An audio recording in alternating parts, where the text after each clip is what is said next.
Bonjour à tous, alors bienvenue dans cette toute nouvelle vidéo. Donc nous sommes sur la 3e sur la chaîne. Donc c'est un plaisir de vous revoir et cette fois-ci on va parler recherche d'appartement. Alors la recherche d'appartement, mais surtout plus en particulier pour les appartements étudiants, puisque comme vous le savez, moi l'an prochain je m'en vais, c'est bon, je quitte le cocon familial et je m'en vais notamment à Tours faire mes études. Et j'ai décidé de chercher un appartement un petit peu en avance pour que je puisse choisir et pour qu'il y ait le choix que je souhaite et que je trouve vraiment l'appartement où je me sente bien et où je puisse correctement travailler. Donc je vous spoil déjà un petit peu, mais vous le savez sûrement déjà, j'ai déjà trouvé mon appartement sur Tours. C'est une démarche très stressante où il y a beaucoup de démarches à faire. C'est quand même quelque chose qu'il faut se prendre un petit peu à l'avance, mais je vais tout de même vous donner quelques tips et quelques petites astuces pour que vous soyez plus à même de comprendre toute cette démarche. Et je vais notamment conclure de mes erreurs et des choses que j'ai pu faire pour vous les transmettre et pour que vous puissiez trouver l'appartement comme vous souhaitez. Donc moi j'ai choisi de trouver un appartement sur Tours. Simplement c'est assez compliqué parce qu'on ne connaît pas encore avec les vœux Parcoursup. Personnellement j'ai mis que des vœux sur Parcoursup, j'ai aucune école privée. Alors je ne sais pas encore exactement où est-ce que je serai acceptée. Donc en effet c'est quelque chose qui va être très compliqué parce que si vous prenez un appartement à La Rochelle alors que vous êtes accepté au Mans, voilà, ça va pas pouvoir être cohérent et ça va être très compliqué. Simplement, si vous avez des grandes espérances dans une ville en question, ou si vous avez mis tous vos vœux d'école dans la même ville, ou si vous pensez plus ou moins de savoir où est-ce que vous souhaitez aller, vous pouvez d'ores et déjà faire des recherches. Il faut également savoir une seconde chose, savoir quel type d'appartement vous cherchez ou quel type de logement vous cherchez.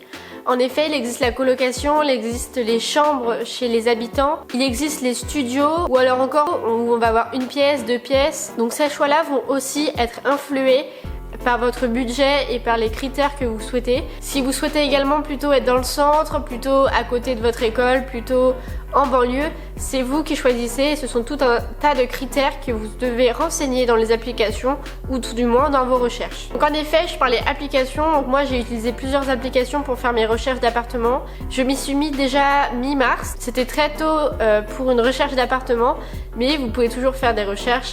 Le mieux c'est à partir de mai, pour avoir un appartement que vous ne payez qu'à partir de septembre ou alors un petit peu avant. Donc en effet, il faut savoir qu'à partir du moment où vous trouvez un appartement, celui-ci peut être disponible directement tout de suite au jour J où vous l'avez trouvé ou alors un petit peu plus tard dans l'année. L'idéal ce serait de trouver un appartement en mai, juin et qu'il soit disponible à partir de septembre, mais c'est pas toujours possible. Alors quand ce n'est pas le cas, il faut le payer quelques mois à l'avance déjà. Donc c'est quelque chose à prendre en compte dans votre budget et à prendre en compte dans vos recherches. En effet, plus tôt vous cherchez, plus tôt vous aurez du choix d'appartement, mais plus tôt vous devrez payer. Par exemple, moi mon appartement je l'ai trouvé mi-mars, fin mars, mais je dois le payer qu'à partir de début juin pour la rentrée de septembre. Donc en effet c'est très tôt parce que la rentrée n'est qu'en septembre, mais c'est aussi le plus tard que j'ai trouvé parce que les autres appartements c'était mi-avril voire début avril. Donc en effet, juin, on est sur un ratio plutôt pas mal. La grande question à se poser, c'est quand commencer ces recherches. Parce qu'en effet, si vous commencez vos recherches en mai-juin, il se peut que tous les étudiants qui reçoivent leur admission à leurs vœux dans leurs écoles commencent tous à rechercher des appartements ou tout du moins des chambres, des colocations en même temps. Donc c'est là où ça se peut que ce soit un grand flux de recherches et que ce soit plus compliqué. Cependant, je vous recommande tout de même, si vous ne savez pas encore où est-ce que vous souhaitez aller ou si vous ne souhaitez pas payer trop en avance. Alors comme je le disais tout à l'heure, moi j'ai utilisé 4 applications qui m'ont beaucoup aidé dans ma recherche d'appartement. Donc notamment Le Bon Coin que tout le monde connaît, mais aussi Bien Ici, seloger.com ou encore À Vendre à Louer. Donc ce sont 4 applications qui permettent de trouver des appartements, donc de mettre en relation des offres d'appartements mais aussi des demandes. Donc après encore une fois ça va être un choix pour vous, soit d'acheter, soit de louer. Avec ces applications, ce qu'il faut réellement faire directement, c'est se faire des filtres. Il faut filtrer par rapport à vos critères. Combien d'espace vous souhaitez, combien de chambres, si vous souhaitez une chambre, vous souhaitez, quelle taille justement de l'appartement, de la chambre, de la colocation, quel type vous souhaitez comme je le disais tout à l'heure, quel budget, puisque ça c'est un montant très important, et aussi voir si les charges sont comprises ou non dans le budget en question. Ensuite, il faut choisir la localisation de l'appartement, si vous souhaitez plutôt en ville, plutôt en banlieue, plutôt près de votre école. C'est quelque chose ce à quoi il faut faire attention. Il ne faut surtout pas hésiter à aller sur les lieux pour essayer de se rendre compte des dimensions et notamment de la ville, comment elle se trouve, où sont les meilleurs commerces, où sont les écoles, quels sont les meilleurs quartiers, etc. Ensuite, sur ces applications, je sais que Le Bon Coin le fait vraiment très bien, mais aussi à Vendre à louer, c'est mettre des alertes sur les filtres que vous avez inscrits. En effet, vous mettez vos filtres, vous faites votre recherche et à la fin, vous pouvez toujours enregistrer cette recherche et à chaque fois qu'il y aura un nouvel appartement mis en ligne avec vos critères, vous recevrez un mail de la part de l'application en question. Donc moi, pendant un temps, sur Le Bon Coin, sur À Vendre à louer, j'avais des dizaines de recherches par jour, j'avais 15 000 mails parce qu'en effet, dès qu'un appartement arrive, vous recevez un mail. Donc c'était assez stressant parce que quasiment toutes les heures, il y avait un nouvel appartement. Mais grâce à ça, vous êtes sûr de ne louper aucune annonce et de toutes les voir en premier.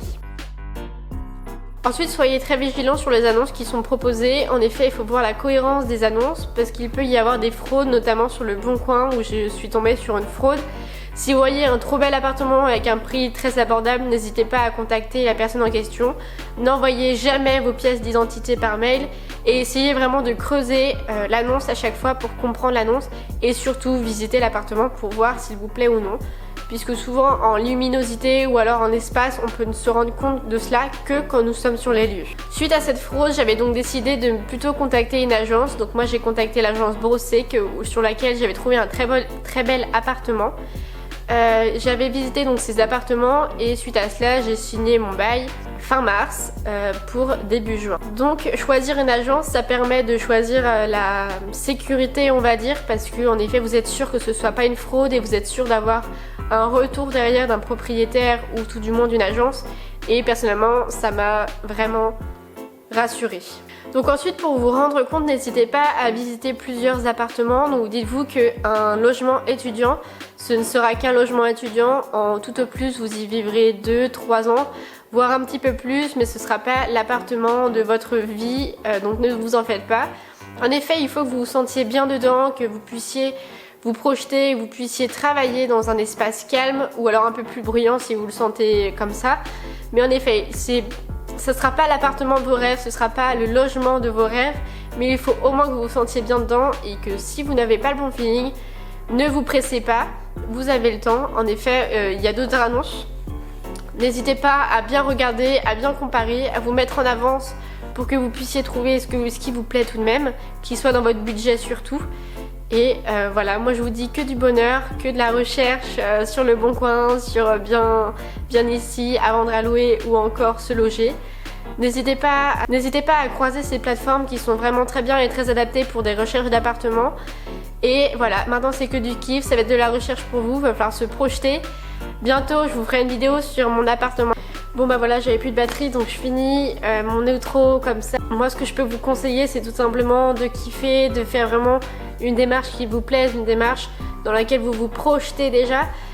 Essayez de rechercher le plus tôt possible et essayez de faire les meilleures démarches possibles. Donc n'hésitez pas à envoyer des mails aux agences, envoyer des mails aux professionnels ou encore envoyer des mails directement aux annonces pour vous présenter, mais surtout n'envoyez jamais aucun papier officiel à ces personnes-ci. Donc voilà, moi je peux vous dire que de magnifiques recherches, que de trouver votre appartement où vous souhaitez, comme vous le souhaitez. Moi je vous dis à très bientôt pour une prochaine vidéo. Donc je vous dis à bientôt et n'hésitez pas à vous abonner, à commenter et à me dire ce que vous aimeriez voir sur cette chaîne.